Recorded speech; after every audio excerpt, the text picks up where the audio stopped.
हमारे साथ आज मौजूद हैं पीपल फॉरम पुंछ के एडवोकेट संजय रैना जी। सर, जो कल डोडा में जो हमारे जवान शहीद हुए हैं, इनके बारे में आप क्या बोलना चाहते हो? देखिए, सबसे पहले तो मैं आपके चैनल के माध्यम से जो हमारे 5 जवान, उनमें से एक ऑफिसर है, उन सबको श्रद्धांजलि देता हूँ, शत नमन कहता हूँ।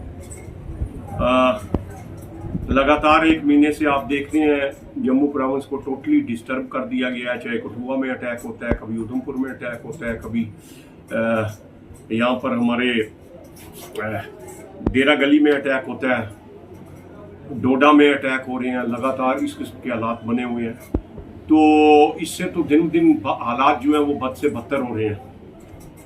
और सितम ज़रीफ़ी ये है कि लगभग पिछले डेढ़ एक साल में लगभग हमारे 50 से ऊपर जवानों की शहादत हो चुकी है, और एक भी मिलिटेंट इनको नहीं मिला है। चाहे डांगरी में हिंदुओं की शहादत, उनको मारा गया, कत्ल किया गया। उसके अलावा जहां भी एक्शन मिलिटेंटों ने किया, डेरा की गली में किया, बीजी में किया, या कठुआ में किया, उधमपुर में उस तरफ किया, डोडा में किया है, तो इनको मिलिटेंट मिलते ही नहीं है। तो पहला तो मेरा ये है कि ये सिक्योरिटी फोर्सेस पर प्रश्न चिन्ह है कि ये क्या बात है। इतने लोग अंदर घुस चुके हैं, हमें खबरें ये मिल रही हैं कि अंडरग्राउंड टनल्स बनी हुई हैं, इंटरनेशनल बॉर्डर पर टनल्स बनी हुई हैं। उसके अलावा जो है वो मिलिटेंट ऑलरेडी इन्फिल्ट्रेट कर चुके हैं। हथियार यहाँ पर हैं, M4 राइफल्स उनके पास हैं, जो स्नाइपर राइफल्स हैं उनके पास, सोफिस्टिकेटेड वेपन हैं, सेट्स हैं उनके पास, जिस पर कम्युनिकेशन जिनका कहीं भी संज्ञान नहीं लिया जा सकता है। तो इस किस्म के हालात बन गया, और ऊपर से सितम ज़रीफ़ी ये कि हमारे माननीय होम मिनिस्टर जी, प्रधानमंत्री जी ऊपर से बयान देते रहे जी शांति हो गई है, टूरिज्म आ रहा है, लाखों लोग। माननीय होम मिनिस्टर, गृह मंत्री जी, क्या टूरिज्म पैमाना है मिलिटेंसी को खत्म का? नहीं है। आपको जम्मू कश्मीर की मिलिटेंसी की समझ ही नहीं है। जम्मू कश्मीर की मिलिटेंसी जो है, it is part of global जिहाद। ये इस तरह खत्म हो, एक पाकिस्तान खाली इन्वॉल्व नहीं है, इसमें बहुत से ममालिक जो ग्लोबल जिहाद के ग्रुप हैं वो इन्वॉल्व हैं इसमें। तो आपको उस पैमाने से देखना चाहिए। आप देख रहे हैं कि लगातार जम्मू प्रोविंस को इतना डिस्टर्ब किया, फिर आपने क्या कश्मीर में मिलिटेंसी खत्म कर दी है? बिल्कुल नहीं की है, क्योंकि कश्मीर में से उन्होंने जो लोग भगाने थे उनको भगा दिया है। अब जम्मू प्रोविंस के ये जो इलाके हैं, इस तरफ ये आ रहे हैं कि इन लोगों को यहाँ से, माइनॉरिटीज को यहाँ से भगाया जाए। तो इस किस्म के जो हालात बने हुए हैं, तो इसमें अगर आप संज्ञान नहीं लेंगे, सिक्योरिटी फोर्सेस के आपस में तालमेल नहीं होगा, आर्मी और पुलिस का तालमेल नहीं होगा, मेरे ख्याल जब से आर्टिकल 370 हटा हुआ, ये कॉम्प्लेसेंट हो गए हैं, और ये उस तरफ जिस तैयारी से ये कॉम्बैट करते थे मिलिटेंसी को, उस तैयारी से नहीं कर रहे हैं। सर, जो हमारी सेंट्रल सरकार है, बिल्कुल, क्या उसकी जो फेलियर है, जो एलजी गवर्नमेंट है, जो JNK की, क्या उसकी फेलियर है? इतना यहाँ पर जवान शहीद हो रहे हैं, क्योंकि उन पर काबू नहीं। बिल्कुल फेलियर है, इसमें कोई शंका वाली कोई बात ही नहीं है। ये सिर्फ ऊपर से बयानबाजी करते हैं। अभी तक सेंटर ने, जब इतने लोग हमारे शहादत हो चुके हैं, इस वक्त तक ये जो 4 साल का सीज फायर किया हुआ, इसको क्यों नहीं खोला? क्या पाकिस्तान को सीज फायर इसलिए किया था कि जो पाकिस्तानियों ने तालिबान को अफगानिस्तान में सरकार बनाने के लिए वहां पर बनवाई सरकार, इसलिए किया हुआ सीज फायर के मिलिटेंट जो इन्फिल्ट्रेट करें, इसलिए सीज फायर किया हुआ कि हमारे लोगों की और जवानों की यहाँ पर शहादतें हो। आपको सीज फायर तोड़ना होगा यदि आप मिलिटेंसी को क्रश करना चाहते हैं। तो अक्रॉस द बॉर्डर खोलिए, आर्टिलरी का यूज कीजिए, गनशिप्स का यूज कीजिए, टैंक्स का यूज कीजिए, ड्रोन्स का यूज कीजिए, क्रश कीजिए। जितने अंडरग्राउंड, ओवरग्राउंड जितने वर्कर है, उन सब का संज्ञान लीजिए। अगर नहीं लेंगे तो जम्मू कश्मीर की हालत जो है वो पेचीदा में हो जाएगी। मैं जम्मू कश्मीर के DGP RS स्वैन को सलाम करता हूं, सल्यूट करता हूं कि उन्होंने कल जो बयान दिया है कि यहां पर जो है, जो मिलिटेंसी जो है, ये जो आइडियोलॉजी है जिहाद की, ये हर घर में पेनिट्रेट कर चुकी है। यहाँ पर पॉलिटिकल स्पेक्ट्रम, ये जो मिलिटेंटों को शह देते हैं और उनको शील्ड करते हैं, यहाँ पर ब्यूरोक्रेसी, यहाँ पर पुलिस, यहाँ पर सभी डिपार्टमेंट और सोसाइटी जो है वो क्या हो चुकी है, इस मेनेस से में इन्वॉल्व हो चुकी है। तो मेरा ख्याल है कि ये मैं पहले DGP हैं जिनने इस चीज को एक्नॉलेज किया है।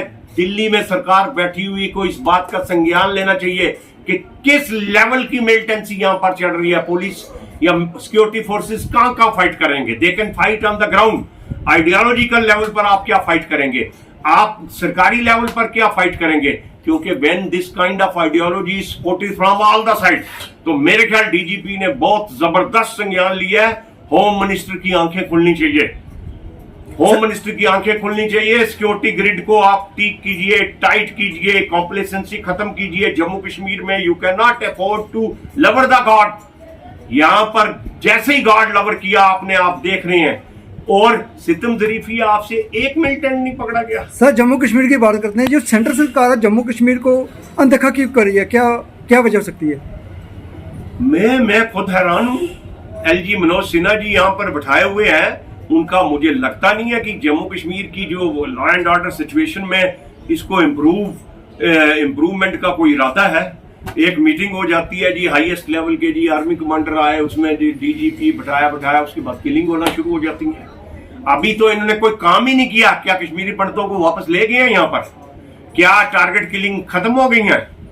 क्या अब तो जम्मू ब्राह्मण में इस किस्म की मेहनत आ गई है कि गांव गांव में ये मिलिटेंसी फैल गई और इतने लोग पंप हो चुके हैं, और ये सट्टे पर कहते हैं 50 लोग आए हैं, 60 लोग आए हैं, 70 लोग आए हैं। सर हम पुंछ की बात करते हैं, कुछ चंद महीने पहले, जो साल पहले दगवार के ऊपर पोस्टर लगे थे, उसके बाद कहीं भी कुछ भी यहाँ पर पोस्टर लगे, चाहे दिशनामी अखाड़ा पर ग्रेनेड का अटैक हुआ, अभी गुरुद्वारा साहब यहाँ पर जो हॉस्पिटल के साथ है वहां पर एक ग्रेनेड का अटैक हुआ, किसी को कोई पता नहीं, कोई खबर नहीं, कोई संज्ञान नहीं, कोई पकड़ा नहीं गया।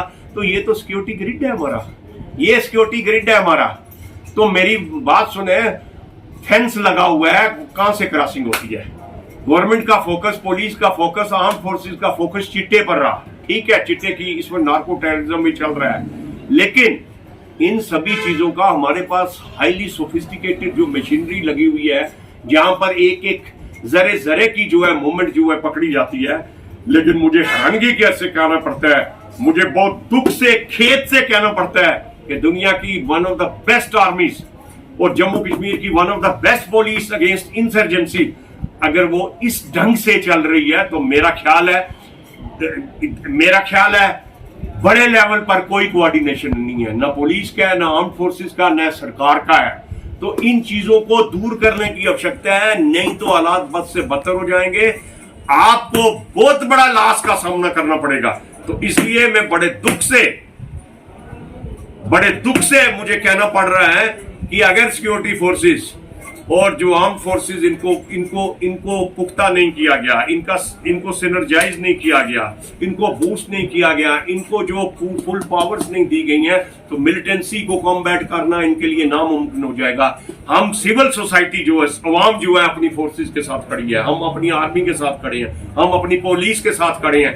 लेकिन सरकार को यह चाहिए कि इनको प्रोटेक्शन दी जाए, इनको हाथ खोले जाएं, ताकि ये दुश्मन से जो है हाथ चार कर सकें, और इस अवाम को जो इस अजाब में फंस गई है, दोबारा 90 जैसे हालात जो रुनमा हो रहे हैं, तो इस हालात से वो निकाल सकें।